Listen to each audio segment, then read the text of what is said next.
All right, my name is James. This is the James and the Giant Economy, and today we're going to talk about the future. The future, Marty. What's going to happen with our economy, or what do I postulate? What do I think is going to happen? We're going to go over two indicators, and we're going to go over some of the things that other people are talking about to do it. Um, First, let's jump into Mark Moss. He gives some good stuff. I don't agree with everything that he talks about. I mean, he is like always hail Bitcoin. It's our silver bullet, our answer to everything. And I think it's got value, but I don't think it's a silver bullet to all our financial problems, right? But let's go over what he says, and I'm going to go over oil and the DXY. DXY is the dollar index, right? It's the strength of the dollar. And this is important because we trade the dollar versus everything else. When you buy some coffee, when you buy a Coke, when you buy a loaf of bread, a house, a car, it all is in relative to the value of a dollar, right? So take, for instance, a Coca-Cola cost 25 cents back before we were born, right? Now it costs like a dollar, or sorry, it cost like 5 cents before we were born, right? And you got that in the bottle. Now it costs 50 cents to a dollar. I don't think you get 50 cents anymore. I think the last Coke I bought was like a dollar 50 or something like that, maybe even $2 now. And that's because the value of the dollar went down from, like 1920 or something, or whatever it was, right? We've had steadily inflation as time has gone on. Coke didn't get more expensive, right? Or that there wasn't less Coca-Cola in the world, let's put it that way, or more demand for Coke. But let's jump in. He talks about some good stuff. So The we're going to listen highest to probable that. chance of when this is all going to hit, okay? So first, let's dig into the lag effect. Now, you've probably heard that it takes anywhere from 12 to 18 months to really feel the effects of the Fed's rate hikes, right? Well, we've gone on the fastest rate hike in history. Why haven't we felt it yet? Well, let's break this down. To understand this, we have to look at the three ways that the lag is caused. It's broken down by the how and the who it affects. So the first group it affects is the US government. With now more than $33 trillion in debt, most of this debt is actually locked in to long-term rates. And there's only a small portion of it that actually matures at any given month, which then has to be reissued at new higher rates. Also, some maturing debt was issued so long ago when interest rates were actually similar or even higher than they are at current levels. For instance, the 30-year bonds issued in August of 1993 with a coupon of 6.25 just matured in August, and it can now actually be moved down. Now, by doing that, reissuing debt like that to replace the bond actually saved the government about 2% on $11.5 billion, which is almost $250 million, $230 million. But it's still a massive problem the government's going to have to deal with. In fact, the U.S. government's interest expense will increase more between 2022 and 2024 than in the 51 years prior. And with about 30% of government debt that needs to be rolled over the next 12 months, this could become a big, big drag on the economy. Now, the second way it affects the economy is corporate borrowers. Corporate debt is similar to government debt in which it's not all due at the same time, adding to this lag effect. Now, most companies, sort of like the government, they spread out their debt, so there's only a small amount that's actually maturing in any one year. So it can take time until the more expensive debt replaces the cheaper maturing debt. Now, as you can see from the chart on the screen, a wall of maturing debt is approaching quickly, but it's spread out over years. Now, finally, there's the third group that's hit with this lag effect, and it's you and me, the consumer. It's similar to the corporations and the government, so you can think like mortgage rates. Most people got locked in with historically low interest rates, 2%, 3%, so they're insulated from all of this. But new home buyers, or people that were forced to sell and move, for example, they're going to be stuck paying these new higher rates. However, consumer credit card debt, which is skyrocketing right now, actually floats monthly. So cardholders who don't pay off their entire balance every single month get hit by the new higher rates. According to Fed data, the average credit card interest rate is 21%, up over 6% since the Fed started raising rates. Now, the lag effect is delayed even more because of the record low rates right before the Fed went on the fastest rate hike in history. But either way, the lag effect is a ticking time bomb. But rather than a sudden bomb, it's like a slow tightening vice that gets tighter and tighter and tighter until something eventually breaks. So now, when? When will something break? When will this recession finally come? Like as if we want it, right? Well, let's look at some charts and data to see if we can figure this out, all right? To do this, I'm gonna go over to my whiteboard and let's look at some charts. All right. All right, so he goes in the charts here. We're going to skip all this if you're interested in charts at like 6 minutes, right? And we're going to go into about 16 minutes if I remember right. But first, before he does that, I'm going to talk about this because it correlates. So he talks about the dollar, right? Let's just talk about the dollar first. So the last time the dollar spiked was in October of 2022, right? So it came up to like about 212. And so then it kind of fell, kind of bounced up and down, fell a little bit more type thing. And now it's an onward trajectory, whatever, you know what I'm trying to say, upwards. It did have a little bit of pullback, which it does from time to time. Now, if it breaks and keeps going down, it's going to do one of two things. It's going to hit off the 50 or off the 200. If it breaks the 200, it's pretty much going to go down, and assets and everything is going to go up, right? Because the value of the dollar goes down, it takes more dollars to buy stuff, etc., etc. But if it keeps going up at the scale that it is, right, it's going to hit an all-time high again sometime around Christmas, or like December, January. I would probably delay it a little bit. I think Christmas time is going to give, there's going to be a lot of spending. And so the dollar is going to push down the dollar because there's going to be a lot more flying in circulation. There's not going to be as many held in a bank account, right? And so that's going to put more into circulation and cause the value to go down a little bit, right? So my guess is sometime in like January, maybe it lagged to February or March, possibly. That's when the dollar is going to hit these all-time high again if the charts keep going, right? It could bounce off here, kind of lag up a little bit, bounce off it again, lag up a little bit, and then you know we're up there in like kind of the April May area. Okay, so that is one thing that's going to put pressure on the economy. Okay, if the dollar gets stronger, not only puts pressure on the economy, but it puts pressure on the world's economy, right? Because they can't buy stuff from the U.S. If your Apple phone, which is made in the U.S. and they only accept U.S. dollars, costs $900 here, and that translates to 3,600 Chinese yuan, right? And the dollar gets stronger, and now all of a sudden that's 4,400 Chinese yuan.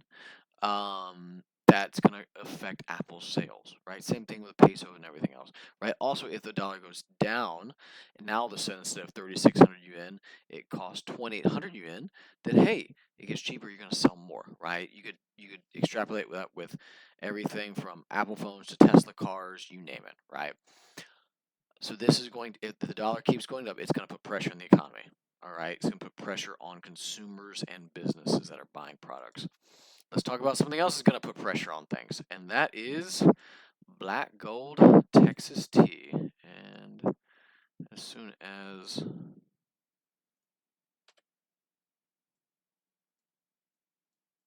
all right, it's not letting me move very much, but we can see what we need to see.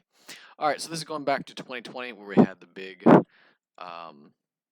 pop in oil, and then we see it kind of gradually come up. Right, it's going to have some dips.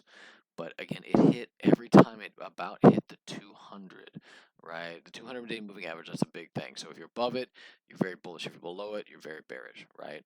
Above 200, go up. Below 200, go down, if you were talking caveman.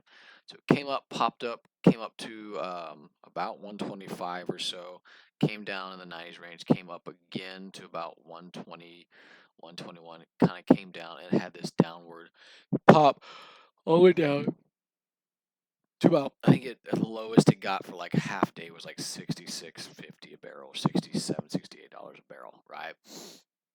Then it starts creeping its way up. It went above the 200. Right? Remember when I told the it's going down type thing. Went above the 200 and it's hitting a golden cross now, as they call it, where the 50-day average goes above the 200. This is a death cross, by the way, and so if we keep following this channel up that oil is in, and by the way, it kind of mirrors this one to a point, right? This hit from 60 up to 120. If we follow it, it'll hit anywhere from early, maybe late February, early March to May, June. Crude is going to hit $120 a barrel again, right? So anytime by next summer, crude's probably going to hit $120 a barrel. I'll say that again. All right. I'm even this is one of the industries I'm in, and I'm closely into it. And so one of the actual drilling companies that we're looking at getting drilling for is actually starting to drill right now. They're going to cap their wells. Right. They should be done with drilling by December. Right. If they start now and everything goes well, they'll be done sometime in December. They're going to cap their wells, so they're going to make it ready to frack and get everything going. And then sometime in the summer, they're going to frack. And then they're going to pull it out, mid to late summer, right? Because they believe prices for oil will be much higher in the summer than they are now. Prices are around $85, $90 a barrel. It's a great time to frack, right? But oil and gas companies, they have teams and floors of people that are all about predicting what oil is going to do in the pricing, right? Because they get the majority of their money out in that first frac, and they're not going to play around with it. So this oil and gas company, which is a top tier oil and gas company, I'm not going to say their name, but they are predicting higher oil and gas to the point where they will delay all of their profits 3 to 6 months or more in order to frack and make more money, make about 30% more on these wells next year because oil and gas prices will be higher next summer. So higher oil prices put pressure on the economy. Everything goes up with high energy prices, and the exact opposite is true. When we have low energy prices, all the prices go down, right? So these two things, combining these two things, tells me that if we're in a recession or not, we may not feel it right now, okay? But I think by next summer, Q1, end of Q1, Q2, maybe Q3, we're gonna feel a recession, and whether they tell us or not, whether the government says, "Hey, we're actually in a recession" or not, we're gonna feel it, and the average American is gonna experience it, right? We are gonna say, "Hey, we are in a recession." Now, there is an election coming up, which I don't know how it's gonna happen, but I'll tell you this right now: if the economy crashes right before the election, um, a Republicans or third party is probably gonna win because no president in history, no sitting president has ever won a re-election when the economy has been down, right? Never, never. So, politics aside, we're looking at a lot of pressure on the market from the dollar and from crude. Okay, let's see what his again. We skipped all of his charts. I'm gonna let you go back and do it, type thing, and look at it. But what does Mark Moss predict? When does he do it? What is his summary of it? Your investments. But back to the topic of the video. Given historical measures, the most probable scenario of the U.S. entering a recession are sometime in quarter two of quarter three of 2024. So hang on tight and prepare. Now, some of you might be asking, There you go. I'll play it again. the most probable scenario of the U.S. entering a recession are sometime in quarter two of quarter three of 2024. I'll let you go back and look at his charts, but this is a total different way of looking at it and predicting the same thing, right? These charts are predicting heavy stuff in Q1. It could be pushed back to Q2 because of Christmas, right? Or if it bounces back, bounces up, bounces back, and it could elongate it. Oil, same thing. It's got pulled back. It's kind of elongated it, but sometime between March and June, March and May of next year, oil prices are going to be high. We're probably going to start feeling the effects of that a few months later in the economy, right? And this is going to pull it down in his prediction Q1, Q3, something like that. Now, historically, it all breaks in Q3. You know, it's just the way it works. I don't know why, but majority of the crashes are. But my point in this video is this. Here's from two different angles, two different people. Mark and I didn't talk about this before I made this video, but we're saying the same thing. Like, there are things that are pointing to this. So prepare for a recession, prepare for a crash. I've got a lot of mine in oil, right? Because it's going to do amazingly well. In fact, here's my production map. You can see it, type thing. We've got some great production for these four. These are a little bit lagging behind. Within time, they will. And I've got two more great ones that are haven't started paying out yet, but will start paying out really well. I've actually got 4 wells that I've got part in that have paid out really, really well. I've gotten about, just this year, I made about 48% of my money back, right? So if this interests you, let me know. I can tell you more about it. But again, peak performance at 42%. But either way, if you want to be my partner or not, that's cool. I don't care. All I'm saying is prepare for recession, right? If you want to get my email list for great opportunities that will come about both now and in the midst of this recession, contact me. You got my information below, type thing. But either way, prepare. How do you prepare for recession? Get all your bad debt gone. You know, Mark Moss talked about credit cards and how we're in like $1 billion in credit card debt. Get out of that. Get long-term secured interest rate debt if you can, or pay it off, and start saving cash, right?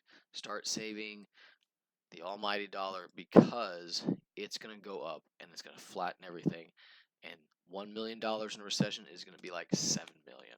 Okay, it might not feel like a lot now, but when things turn, it's going to be amazing. It's going to be an amazing time.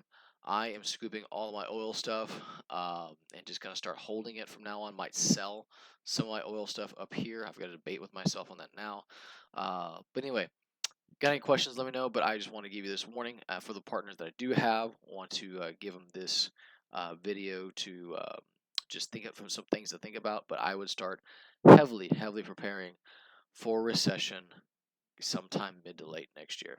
All right, with that, I'm gone. Thanks for messaging, or thanks for listening, and I hope that you like and subscribe just to help the viewership to get the message out.